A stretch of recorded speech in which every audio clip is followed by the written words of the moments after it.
Media recognition from Bloomberg, Reuters, recycling trade publications. Patented process for 100% recovery of critical metals, including cobalt, lithium, nickel, manganese, aluminum. American Manganese is focused on recycling lithium-ion batteries for electric vehicles. American Manganese trades on the TSX Venture, AMY, the US, AMYZF, and Frankfurt 2AM. For more information, visit AmericanManganeseInc.com or phone me, Larry Ray, at 778-574-4444.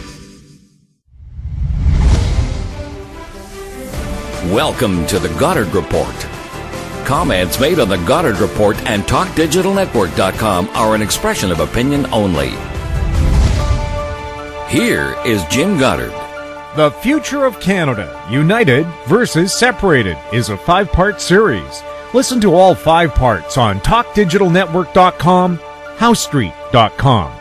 This is part 2 of the 5-part series. We have 2 guests on today's show. Peter Downing, the founder of Wexit Canada, online at wexitcanada.com, and Frank Vaughan. He was the People's Party of Canada candidate in Ontario for the 2019 federal election. He's online at frankvaughan.ca. Peter, Frank, welcome to the Future of Canada, United versus Separated. Hey, thanks. Should the Confederation of Canada be revisited to make it fair for all Canadians, and can it? Peter. I think it can. I don't think it's going to be based on the goodwill of the Liberal Party of Canada or regions of the country. And again, obviously you talked about the dichotomy of people, of Quebecers wanting Alberta oil versus foreign oil, and we all know whether it's Anglophone, Francophone, or Indigenous politicians don't necessarily represent our best interests. So I think it's got to be the stick of separation that's going to force anything. Again, we're unlike Quebec. We will follow through, and we do mean it. But I think it's going to be that it really is going to be the specter of separation. I think that's the only thing that can cause the politicians and the captains of industry, the Laurentians in Eastern Canada, to say, okay, we need to make this fair. Otherwise, we're super screwed. Well, and I guess, the issue I have with that is we haven't even tried to fix Confederation. Not from the Westerners' perspective. I mean, like I said in the beginning, Westerners have been voting for their oppressors for 2 generations. The solution of breaking the country, and in effect, if we go back to the opening segment, in effect, Alberta would become the thrall of international finance, would become the thrall of the UN, and would be completely dependent on new masters. This anger at Ottawa that is fixated on Trudeau it's a bit of a misnomer. That's why the media promotes it. That's why the media promotes this division. The misnomer is that Ottawa is dominated by foreign influence. And that's something that we have to reject. If Alberta breaks away, Alberta is just going to be dominated by a new foreign master, just as the rest of Canada will sunder. Separation will break all of our dreams of independence and freedom. The only pathway we have, because we're like sitting on the top of an anvil, and the anvil is China, and the hammer is the United States. And we have a very slim sliver of opportunity. So my point is, we have to convince Canadians, including Albertans, to stop voting for their oppressors. When I see millions upon millions of Albertans support Andrew Scheer's Conservative Party, when they promised essentially nothing to the West, we'll keep equalization the same, we'll keep giving Quebec preferential treatment, we'll make sure we'll say nothing about Energy East, we won't use the Constitution to build those pipelines, and 62% of Albertans lined up to vote for the Conservative Party of Canada to get rid of Trudeau, which I understand, but the problem is, you get rid of Trudeau, you put Scheer in the chair, and he keeps the same policies. What have you won? Yeah. So I would like to see us come together and wake up, because if we divide the country, we'll just all end up being dominated by someone else. Our only hope is together, hand in hand. The one thing I will say, and to emphasize and to underline the seriousness of this, sometimes I'll just say it without qualification or comment, is we ran a couple of polls, and I mean, they're not scientific polls. We looked at just a question out there, just to get a mood of the audience on our bigger page, on our votewexit.com page, which has peaked at 272,000. We had to kick off a lot of racist trolls. But we asked a simple question: who would you rather be governed by, Trump or Trudeau? 90% vote Trump.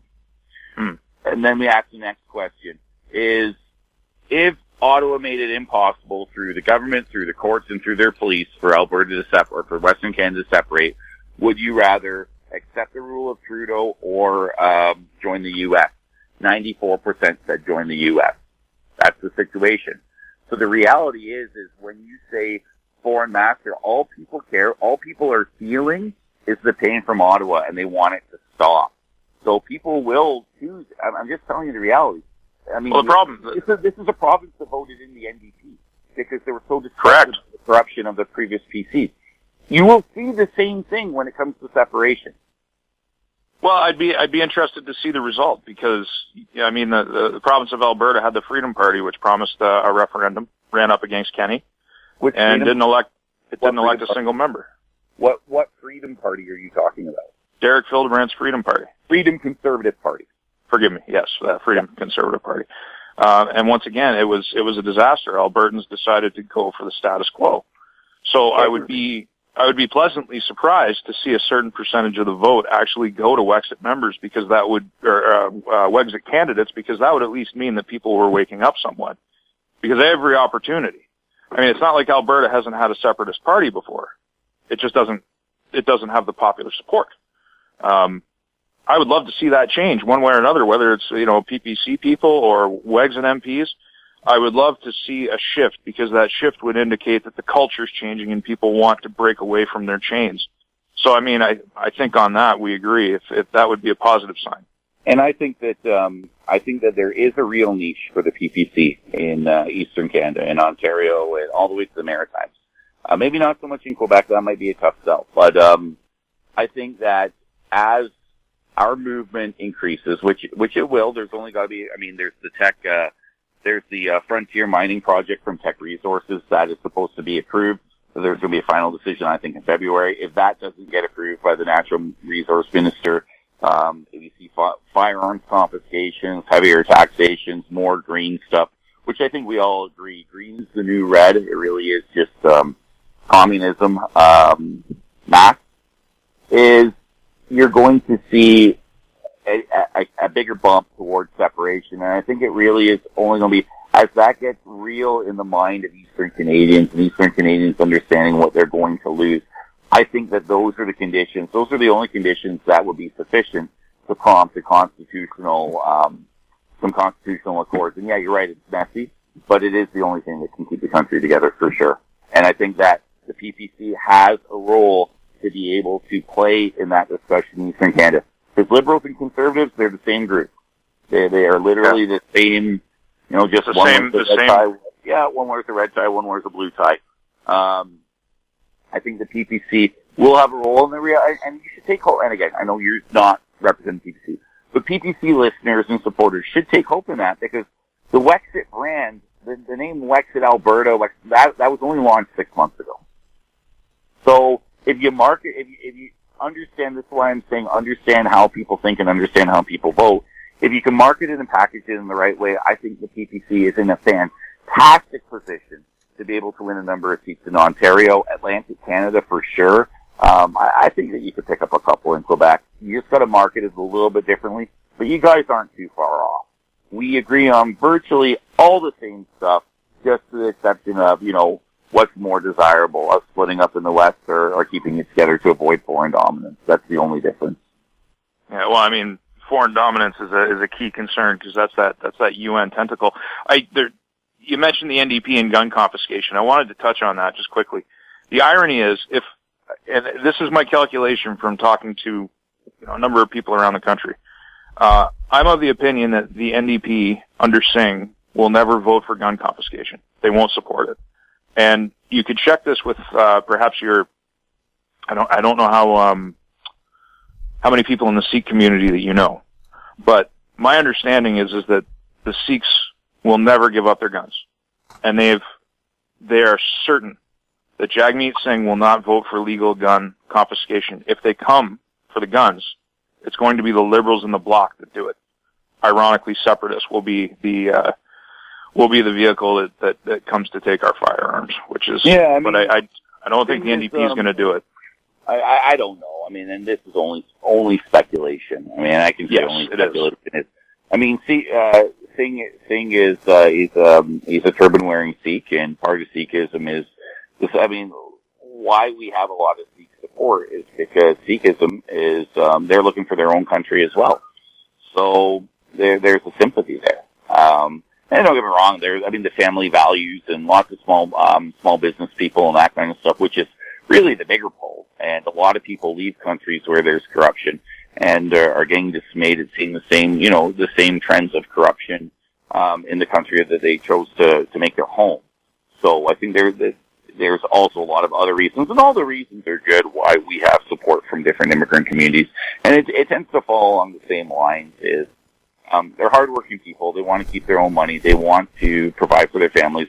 They want good professional positions for their own kids. And when I talk to Sikh people, and they're saying, their sons and daughters, Canadian-born, have to go overseas to get their medical training or their legal training. That isn't right, because the universities have a lust for foreign students to pay a premium, pay sometimes double the tuition. So I think that we do have a lot more in common than different, but the situation is dysfunctional. We are at a crisis point. We are at an inflection point. Something's going to change. In Western Canada, we can only control what we can control, which is our ability to leave or to stay. In Eastern Canada, you can only control what you can only control, which is opening up the Constitution to make it fair. Well, I mean, that's not just us. In fairness, it would be in partnership with Alberta. Like, opening up the Constitution involves the West. It's not like it's just, you see, there's this, and this is part of what I reject, is there's always this East-West dichotomy. It's always, the Wexit community loves to insult the East as a whole. Meanwhile, there's so many Easterners, including myself, who sacrifice their time and treasure to put Alberta's interests front and center. And we get lumped in with the East. And we've done everything we could. I mean, my last year has been a nightmare, and part of that has been putting Alberta's interests front and center. And there's a market for it. But even Albertans didn't vote for their own best interests, which is something, I mean, how do you change that? They just try to avoid their worst interests. That's how people. And the other thing too is, like, on the immigration file or anything like that, I've a lot of Wexiters that I've seen online talk about immigration and how they're very anti-immigration, and they don't want Trudeau's refugees, and phrases like that are very common. The provincial government could assert itself in exactly the same way that Quebec is doing. And under Kenny, it refuses to. Yeah, absolutely. But the Albertan people sent Notley and then sent Kenny to the legislature. So my curiosity is, how, with that mentality dominating the voter base, they can't mark an X beside their own self-interest. How do you form a country when that's the psychology that dominates? If the psychology is, we get the gorilla to chase away the snake, or then we throw in the lion to chase away the gorilla, I think they're going to throw us in next. We just got to make sure that we're not something worse. And that's a lot of the conversations that we don't have in public do address a lot of those things. So when we're talking about, ballot items, again, we're just getting our nominees in place. When it comes down to the actual platform, what's going to be on the ballot, that kind of stuff, it's going to pass through those filters. And again, when it comes to Ontario, I'm from Ontario. I grew up in Ontario. I moved out west to join the police and the military and all that kind of stuff. It's the good folks in Ontario, you can be our Foreign Legion. And by the way, if we do separate, you can be number one on the list of first wave of immigrants to Western Canada to set up your businesses and bring your talent. Well, I mean, if you do successfully separate, we're all going to have to pick hills to die on, because that's pretty much what separation leads to. It doesn't lead to freedom. It leads to complete and total foreign domination. So, I mean, maybe when I'm picking my hill to die on, maybe I'll pick the West to come and make my last stand. I think we're going to fall somewhere between, what they call it, the velvet divorce with Czechoslovakia into the Czech Republic and Slovakia. And maybe not. It's not going to be as good as that, but it's probably not going to be as bad as say, Catalonia in Spain. I think we're going to fall somewhere in the middle, and it's going to be hardball financial negotiations and picking our foreign partners as well, who we're going to work with, and the international value stream in terms of development. You won't really be in a position to pick your foreign partners. They'll dictate terms to you because you'll be dependent on their financial capital to get your resources back. And I'm using air quotes when I say your resources because they're not. They're not really yours. I mean, again, all I want to say is, without going back, and I think this discussion has moved forward positively, is you look at, and the same reason we vote for our oppressors is sometimes the same reason why we don't see past the negative sides of separation.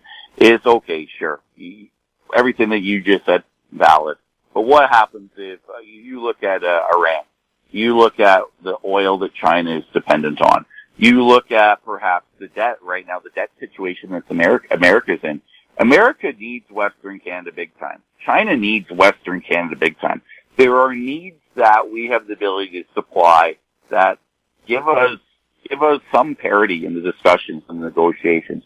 So it isn't all one-sided, and that's just the only point I'm trying to make. Yeah, and I understand that point. It would be far easier for all of us, Albertans and Ontarians, to just send a government to Ottawa that would put that on the table. You don't need the mess. You don't need to be the thralls of international finance. The Bank of Canada could be structured so that it could provide those loans to get things like Energy East built and get those pipelines built. The PPC did put forward a plan that would do exactly that. We would curb inflation. Like, we had all the details there. Convincing people to vote for it is a complete other story, including Albertans. The problem is the Americans like the exploitative relationship that they have with Alberta right now. And quite frankly, so do the Chinese. They benefit. They profit far more than Ottawa does. We talk about transfer payments. The amount of money, the Koch brothers on their leases, and the amount of money Syncrude and, what's the other one, Chinese, the name escapes me right now, the other big player, produces 150,000 barrels of oil a day. They are doing so much better than Ottawa and Eastern Canada is doing by taking your oil at less than market value. And they're not going to stop. In fact, when Alberta, with their hat in their hand, goes to international finance and says, we need to borrow money to buy back our leases and to secure our independence, they are going to laugh at you and rake you over the coals because they don't really need your oil. The Americans are largely, they're going to be energy independent, and they're going to be energy independent probably for at least a decade or two. The Chinese are building entire cities in Africa. All across Africa, these people are spending money. They are doing colonization in a way that any imperial power of the past could never rival what the Chinese are doing to occupy areas of the world that produce energy. Now, they want Alberta's, they want your energy, but they don't need it. So Alberta, when they separate, you're going to be in such a weakened negotiating position. You might have $20 trillion in the ground, but you don't have a way to finance extraction, and you don't have a way to finance the buyback of that power. You don't have a way to kick the Saudis out of Fort Mac. You don't have a way to kick the Saudis off your land. I mean, it's not like you're in a strong position when you leave. That's the big myth that I really would like somebody to explain. Well, I think one of the things that's being missed in all of this too, and we talk about which partner to choose or what balance or what combination or how that works. The tangible reality is the biggest geopolitical issue in the world right now is the development of the Northwest Passage. And you have China, Russia, and the U.S. competing for valuable space there. And when you look at the Americans, you can say what's exploitative and what's not. One of the strengths that we offer any of those partners, well, more on the China and the America side, but one of the strengths that we offer geopolitically is access or more of a foothold towards the Northwest Passage through our strip of land in Western Canada. And we see right now that Ottawa is definitely favoring the Chinese when it comes to the development of that side of things. So again, there's more incentives. There's a big plus. When we did our press release for Wexit Canada, I think it was either in September or October, you'll have to check. But the way you can know is we released it on a Monday. 3 days later, on a Thursday, Sea Power, the official publication of the U.S. Navy League, reported that Wexit Canada supports the American position on the Northwest Passage. So there are a number of things that we bring to the table.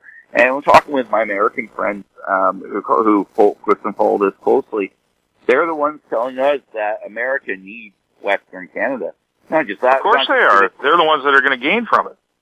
I was talking to one of my American friends that he down in the United States, and he said, "Oh, I love it. I love the idea." And I said, "Of course you do, because it's to your benefit." And he just laughed. He laughed. You're going to be so dependent on the Americans, and maybe you want that. Maybe that's what you want. I don't want that. I don't want that any more than China. Do you want to go and fight America's wars for them? It's bad enough we do that already. And you mentioned the Northwest Passage. I was certain that Alberta and Saskatchewan were landlocked. And you said at the beginning of this interview that there's no interest for separation in the Northern Territories and that it's complicated. So I don't know, how do you get to the Northwest Passage through Alberta? Well, how do the Northwest Territories get connected to the rest of the country with Alberta and Saskatchewan in the way, or how does BC able to get their commerce to the rest of Canada, right?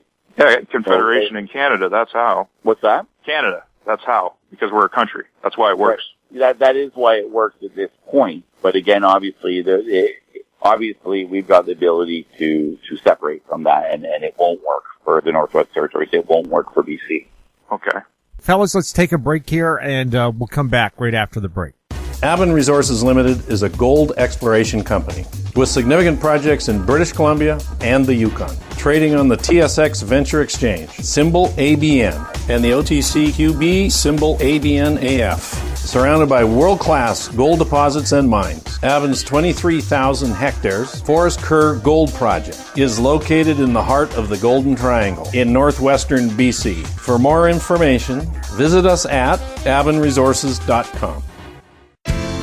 Engineer Gold Mines is focused on the exploration and development of the historic high-grade Engineer Gold Mine situated 32 kilometers southwest of Atlin, British Columbia. Engineer Gold Mines is fully permitted for surface and underground exploration with the 2019 drill program now underway. Engineer Gold Mines Limited trades on the TSX Venture Exchange, symbol EAU. For more information, please visit us at engineergoldmines.com. Welcome back. We're speaking with Peter Downing and Frank Vaughan. Peter, the founder of Wexit Canada, and Frank Vaughan, an avowed federalist who ran for the People's Party of Canada in Ontario. First of all, Peter, should the Senate in Canada continue to be appointed? Oh, absolutely not. And again, I think I think what Frank and I definitely agree on is opening up the Constitution to fix problems like that is the only way forward. We've adopted systems from Britain that work in Britain, where you've got a small geography, unified in language, with more of a social stratification. And the Senate, Canada's Senate, was initially brought in because 1867 was only 2 years after the Civil War in 1865, where they looked south of the border and thought, oh, well, regionalism is what caused it.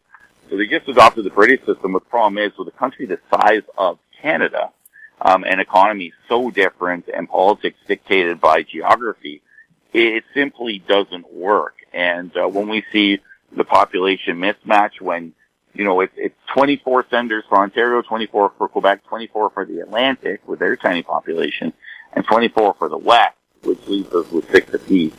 Doesn't make any sense. And the last senators that Trudeau appointed in Alberta were Liberals. Paul Simons, they're Liberals, and they don't reflect the anger or the drive or the urgency that we have to address our energy sector that's being shut out. Do we actually need a Senate? Peter, in your separated Western Canada, would you have a Senate, or would it just be purely elected people to one house? We would definitely have a Senate. It would be an equal elected effective Senate, because we don't want to have the same problems in Western Canada of Eastern Canada. We don't want Alberta to dominate the situation over Manitoba or over Saskatchewan or BC. So we have to have an equal elected and effective Senate, so that you've got your representation by population, but you've also got the checks and balances. Or BC's obviously got a higher population. You don't want BC dominating the rest as well. So, some people have said it should be based on GDP. Some populations, I think all advanced democracies, whether it be Germany, Australia, the United States, even Russia, understand that you have to have that kind of check and balance, and we would definitely have it. If I may, the best system on paper that's ever been devised is the American system, the American Republic. Now they didn't have the foresight to understand that political parties and other forms of corruption would seep in at the seams. But it's a pretty good model to try and build something on. Canada right now is, and I'm sure we'll all agree on this, we just don't have enough representation at the electoral level. So the Senate absolutely has to be changed. And my view is the Senate needs to represent the land, the geography, not the population, the geography and the region. It needs to weight something like the Senate in the United States, maybe not quite like the Senate in the United States, but something close and model along those lines. And as I said before, an elected governor general. But beyond that, we should be able to have, in this day and age, with blockchain, which can independently verify the efficacy of a vote, with paper balloting, whatever you want to do, we should be able to have citizen initiatives, and we should be able to vote in referenda. I've never met a Canadian that has said they wouldn't like more direct democracy. And in the United States, they have a great model for citizens being able to put things on the ballot that otherwise politicians wouldn't touch. And then those things have this wonderful tendency to get passed a lot of the time. And things are fluid, and the people have a say, and the land has a say, because that's one of the biggest issues with Alberta right now, and you can correct me if I'm wrong, is that in a population-weighted system where there are 11 million Ontarians and 8 million Quebecois, and there's 4 million Albertans, you're swimming in a sea without representation. And that's something that I think would be not easily rectified, but more easily rectified than breaking up the country. I mean, we have to get somebody on the national stage who can collect the popular will, and the popular will is there. People are unhappy with Confederation, not just in the West, but in the East. We're miserable with it. It's pathetic. You get one vote every 4 years, and even the way we conduct elections is pathetic. You get one national debate where all leaders are present. That's it, and the format is terrible. They don't have time to say. Aren't there two in French? Well, there's multiple debates. So there's the television debates, and then there's the official federal debates. And I believe, and you can correct me if I'm wrong, there was one official French debate, and there was one official English language debate, and then there were several other ones that were put on by private organizations or trusts or whatever you want to call it, pro-democracy. They sort of, in Orwellian doublespeak, call themselves. But I mean, it was 35 days this time, or 38 days, whatever it was. That's all we get. The Americans have a circus that goes on for a year and a half, and some people look at that as a negative, but it's like they have so much more potential for choice coming out of their process. Like we need a longer election cycle, and we need more options. I think we would agree on that. I'm sympathetic to that. I don't think though. I don't think we need a governor general. That's kind of vestige. It's sort of a colonial hangover. Sure. Even the governor. I think that one thing that I am aware of, and I still like the constitutional lawyer to help me with that one, is I do believe that the current governor, before the governor general, was supposed to be appointed for life. And they get kind of their letters patent from the British High Chancellor. I think since 1931 that hasn't happened, and they sort of rotate. The governor general gets picked by the prime minister, and the prime minister picks the governor general, and it's a little bit of a farce in what it was supposed to be. Yeah. So I'm all for getting rid of what is useless, and I think the governor general's position is useless, and I think it's extremely offensive that Justin Trudeau can go in, do an order in council, seize firearms without any kind of debate, and you've got this unelected governor general who puts the rubber stamp on it without any letters passed. It's a little bit silly. Yeah, and I would agree. I mean, getting rid of it, or my alternative is making the position elected, or expanding on it like an executive branch or an oversight branch. There's different more detailed models of how that would work, but at the very least, it needs to be democratized. At the other end, we need to get rid of it. I could go either way. I think the best way I think that to see if we both agree that the only way to save this country is through opening up and fixing the Constitution. I think that the quickest way to get that, we have to continue what we're doing in the West, moving towards separation, and considering it a real threat, like a policeman who's got a firearm who's ready to shoot. It's not that they're going to shoot it at all costs. They want to talk the bad guy down, to drop their gun, to do that kind of stuff. And I think that's where Western Canadians are at. They will separate unless there's a big change. And again, I use the East-West dichotomy on this issue, not from a sense of vilifying the East, but saying that the East has, the majority, I think more, the Constitution, the Charter says you've got to have 70% of the population represented by X number of provinces, and the East sort of holds that power. So I think that as we push separation and are serious about it, this is where the powers that be in Ottawa, the Laurentian elite, politicians, captains of industry say, yeah, we're going to open up the Constitution. And I think that the PPC has a great place to be the ones advocating for that, saying, listen, we're all going to lose, we're all going to screw, we're going to open up the Confederation Constitution, and to have things like direct democracy, and to have these citizen-initiated referendum, all the good stuff as well, because you're right. What we call democracy works just as poorly for Eastern Canada as it does for Western Canada. I agree with you 100% there. We'll have more with Peter Downing and Frank Vaughan right after this. Cypress Development Corp. is developing a world-class lithium resource in the heart of Clayton Valley, Nevada. The size of the resource makes the Clayton Valley project a premier asset with the potential to impact the future of lithium supply. Cypress Development Corp. trades on the TSX Venture Exchange, symbol CYP, the OTCQB, symbol CYDVF, and on Frankfurt, symbol C1Z1. For more information, please visit our website, cypressdevelopmentcorp.com. Don't miss out. Stay informed. Receive the HowStreet.com weekly recap with thought-provoking podcasts, radio, and articles delivered to your inbox. Sign up for the HowStreet.com weekly recap on our homepage at HowStreet.com. Welcome back. We're speaking with Peter Downing and Frank Vaughan. Does the political cycle in Canada trail the political cycle in the U.S.? Peter? I think I don't know if it's so many. Well, yeah, it trails in the sense if you look at the rise of populism in the United States, and then it kind of horseshoed through Europe, and now it's come full swing back in Western Canada, and the Wexit is a populist movement, 100%. Is the other side of it too is our politics are more affected by the Americans and more influence in our culture.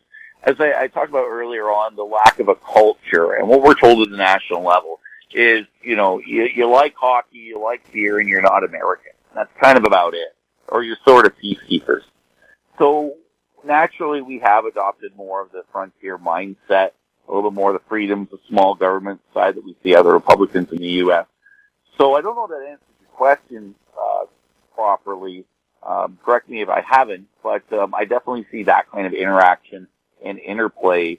And obviously we borrow slogans from the United States, and we political slogans from the United States, and we modify to suit the Western Canadian context. Frank. And as far as, yeah. Sorry, I was sorry about that. 100% we do. Canada is always 7 to 10 years behind where everybody else in the world is. It's like we are the back end of forever when it comes to getting the memo in terms of the shifting winds of global politics, which is why the PPC may have formed or its time has not come. Populism has not come to Canada because for whatever bloody reason, we're very slow to wake up in this country. When we elected our Bush was already coming out of power, and that was when we put Harper in. When we elected our Obama, that was in 2015 when we put Trudeau in.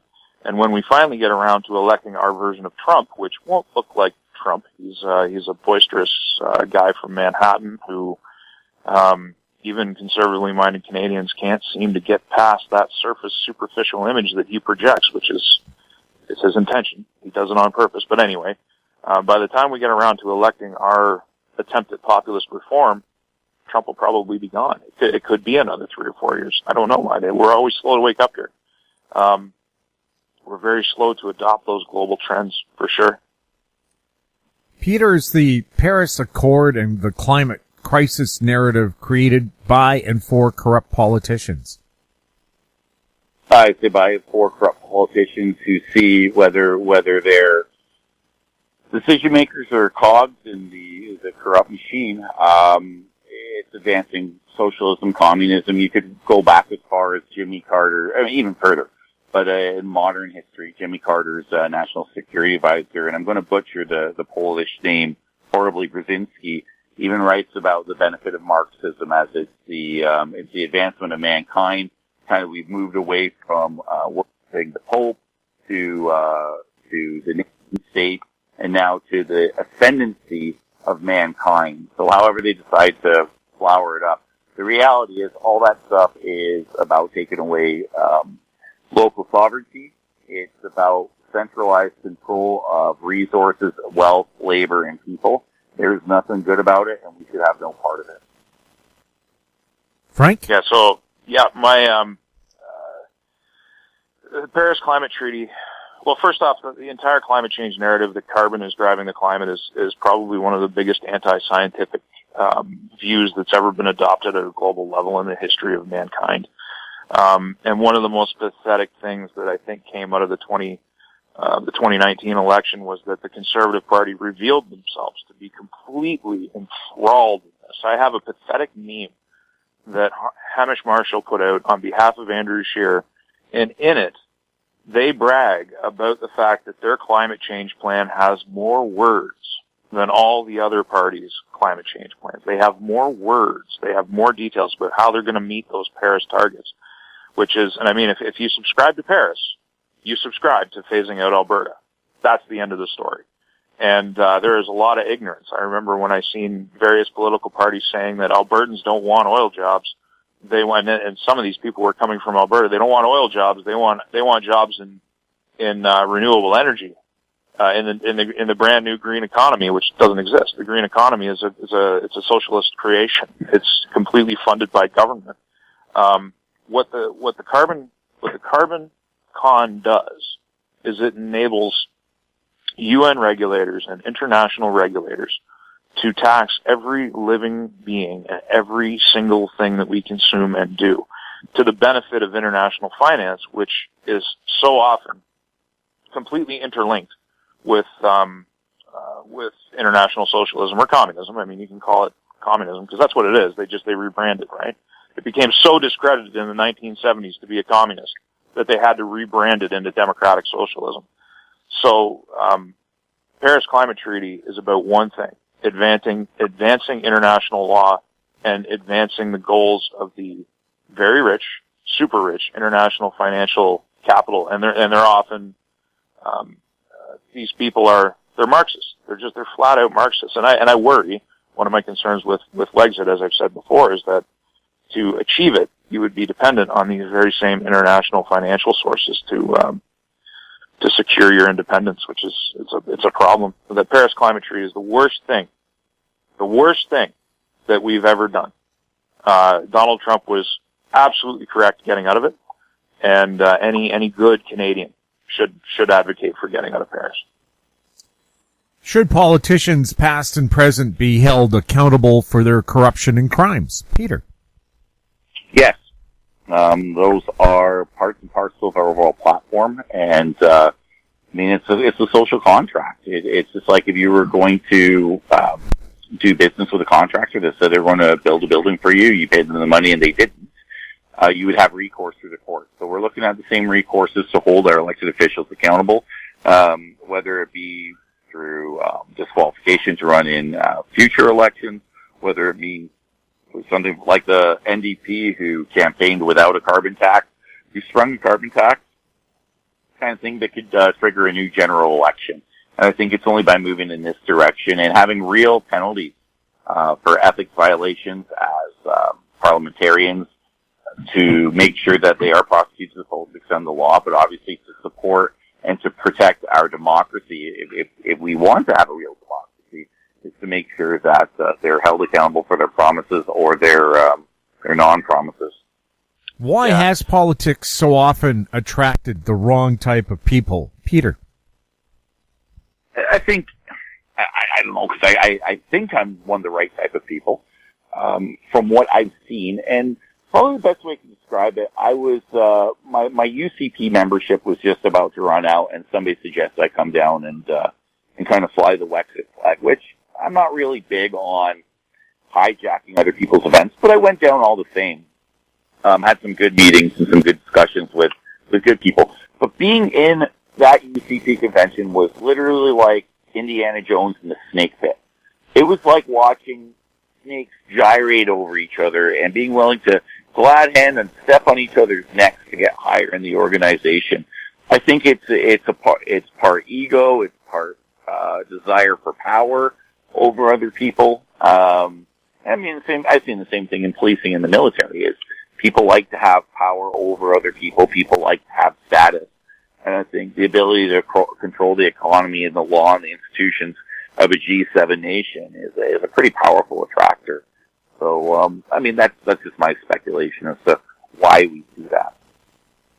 Yeah, and to go back to your previous question, when it comes to holding, and it ties right in with this question, holding politicians accountable even after they leave office or when they get into office for their commitments.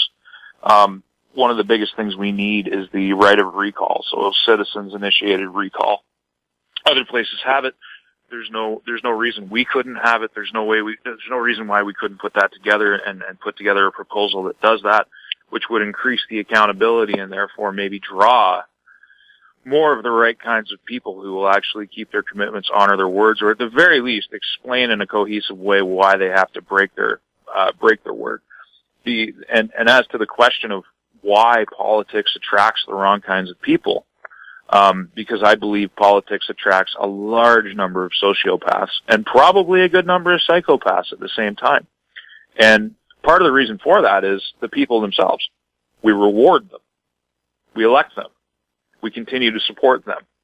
So it's not just that politicians are bad people. The voter themselves bears the responsibility for constantly returning these people to office. We do it to ourselves. So we have to, when we're assessing the absolutely abysmal nature of politics, we have to take responsibility for it. And those of us, including Peter and myself and many others who refuse to support those mainstream parties, we did our due diligence and we did our job, and we should be able to sleep at night because we actually did the right thing. We need to get more Canadians doing the right thing. If you have a slime ball like Trudeau and he breaks his word and he virtue signals as a promoter of anti-racism, and he virtue signals as a feminist, yet he throws female MPs of powerful stature under the bus when they disagree with him, or he parades around in blackface and proves himself to be a hypocrite. We need to stop rewarding that. At the same time, we need to stop rewarding the Conservative Party of Canada for its further and further leftward drift. I mean, it is pathetic. This leadership thing that they're doing right now.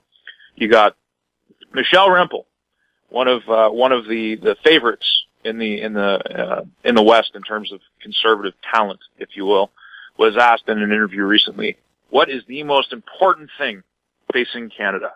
And as a Westerner from Nose Hill, I think that's where she lives, she said the representation of LGBT peoples. That is the most important thing facing the country right now. And she gets elected with 60% of the vote. That's our fault. That's our failing because we reward that when we have to stop. Thank you very much for being on the show, gentlemen. Thanks for having me. Yeah, thank you. That's really good. I enjoyed it. Listen to part 3 of this interview with Peter Downing from Wexit Canada and Frank Vaughan from frankvaughan.ca online at talkdigitalnetwork.com, howstreet.com. If you have any questions for our guests, you can send them to info@howstreet.com. Our YouTube channel is Talk Digital Network. Find us on Twitter at TalkDigitalNet. We're also on Facebook. I'm Jim Goddard. Thank you for listening. Comments made on the Goddard Report and TalkDigitalNetwork.com are an expression of opinion only. The Goddard Report is available online and mobile at TalkDigitalNetwork.com. The Goddard Report is a production of Howe Street Media Incorporated.